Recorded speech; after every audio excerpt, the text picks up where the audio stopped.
Les produits halal font de plus en plus parler d'eux. Mais de quoi s'agit-il au juste?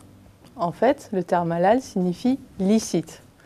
Il désigne ce qui est autorisé dans la religion musulmane, principalement en matière alimentaire, avec deux grands interdits. Je veux bien sûr parler du porc et de l'alcool. La consommation de bovins et de volailles est-elle autorisée, à condition que les animaux soient vivants au moment de l'abattage? Le terme halal s'est ensuite peu à peu étendu à d'autres types de produits, comme les parfums et cosmétiques. Des parfums et cosmétiques halal qui ne doivent contenir ni alcool, ni gélatine de porc.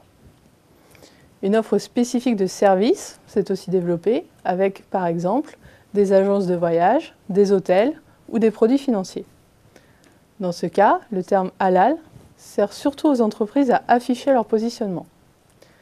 Si l'offre de produits et services halal gagne du terrain, l'alimentaire reste de loin la principale catégorie du marché. L'offre la plus développée concerne les viandes, la charcuterie de volaille ou le traiteur. Tous ces segments resteront dynamiques dans les années à venir, car ils sont loin d'être matures. L'offre continuera donc de s'enrichir. L'offre est aussi de plus en plus mise en avant en magasin.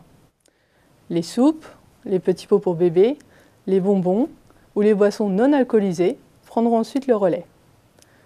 Comme pour les produits traditionnels, la demande porte de plus en plus sur des produits rapides à préparer.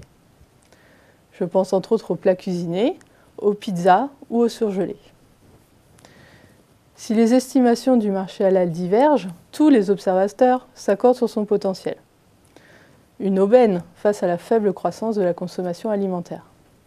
Comme vous pouvez le voir sur ce graphique, la croissance alimentaire ne dépassera pas 1% en volume en 2012.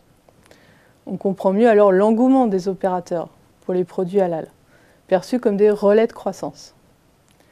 À côté de marques historiques comme Isla Délice, Medina Halal ou Dounia Halal, des groupes généralistes des IAA sont arrivés dans les rayons. C'est le cas de Fleury Michon, Martinet ou LDC avec sa marque Régalal. Sans oublier les marques de distributeurs, elles aussi intéressées par le marché. C'est le cas de Casino avec sa marque Wassila, lancée en 2009. Carrefour s'est lancé lui fin 2010 avec sa marque Carrefour Halal. L'arrivée de nouveaux opérateurs renforce bien sûr la concurrence. Une tendance aussi valable dans la distribution. Avec une grande particularité pour le marché halal, c'est-à-dire la domination des boucheries et épiceries traditionnelles. C'est ce que montre cette illustration. Regardez. Dans l'ensemble, la viande est surtout achetée en grande surface. Les viandes halal sont, elles, surtout achetées dans les boucheries. Mais les parts de marché vont évoluer, puisque de plus en plus de circuits proposent des produits halal.